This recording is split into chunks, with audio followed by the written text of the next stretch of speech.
Five dangerous beauty trends from the Victorian era. Number 5. Face bleaching. Having an extremely pale, fair complexion was important to women in the 1800s. Upper-class women wanted to show that they were wealthy enough to not have to work in the hot sun. They wanted their skin to be so pale that it was translucent, as in you could see the veins in their faces. Victorians had an obsession with death and actually thought that it was attractive for women to look sickly or dead. The Ugly Girl papers by Tapeworms recommended that women coat their faces in trace amounts of opium from lettuce leaves overnight, and wash their faces with ammonia in the morning to ensure that they would always look as fresh and pale as possible. Arsenic wafers were supposed to remove freckles and tans, making women look younger and more attractive. They were fully aware that arsenic was poisonous and addictive, but chose to do it anyway for the sake of achieving their ideal of beauty.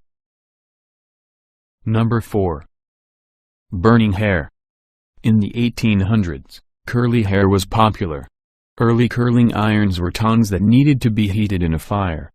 If a woman pulled the curling iron out of the fire and applied it to her hair too quickly, it would be so hot that her hair would literally burn off. As a result, baldness became a common problem for women in the Victorian era.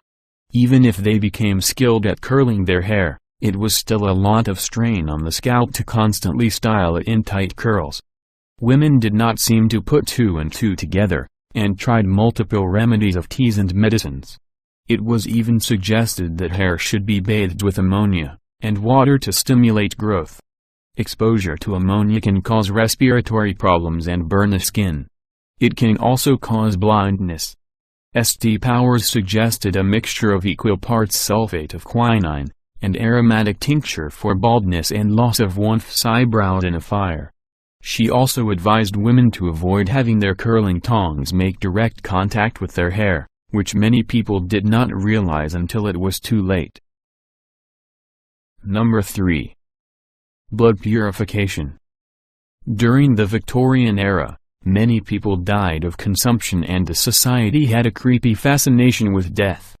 In the Ugly Girl papers by Tapeworms, she declared that the clearest, most beautiful complexions were seen on people in the earliest stages of consumption.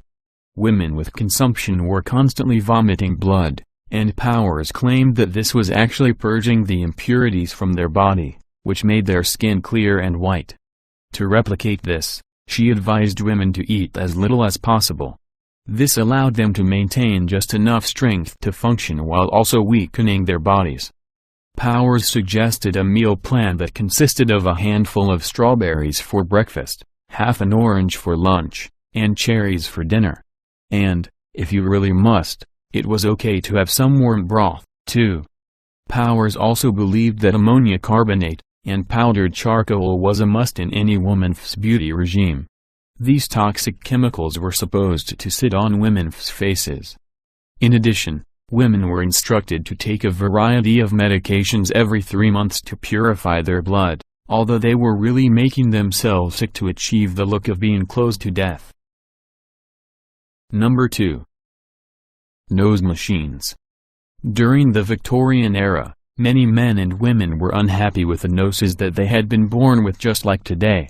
Years before plastic surgery existed, there were a variety of companies that manufactured nose shapers or nose machines. These metal devices were strapped to a person's face to squeeze the soft cartilage of their nose to be smaller or straighter than it was before. Over the years, nose shapers continued to be sold. Heather Big invented a spring-loaded contraption with straps to hold the metal around the patient's face while they slept overnight and occasionally throughout the day. This trained the person's nose to begin taking a more attractive shape.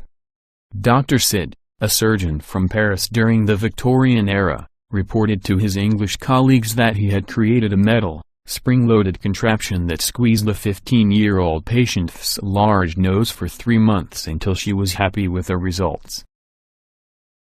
Number 1. Tapeworm dieting. Corsets were popular during the Victorian era to make women's waists as tiny as possible.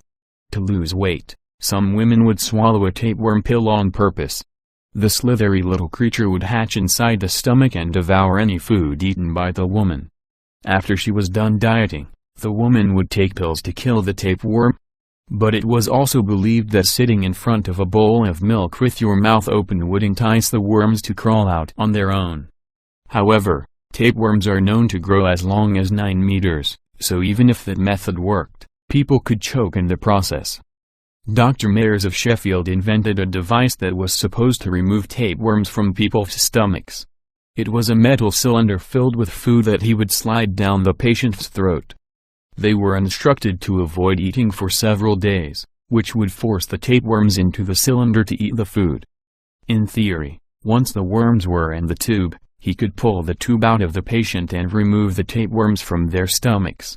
Sadly, many of his patients choked and eventually died from his invention.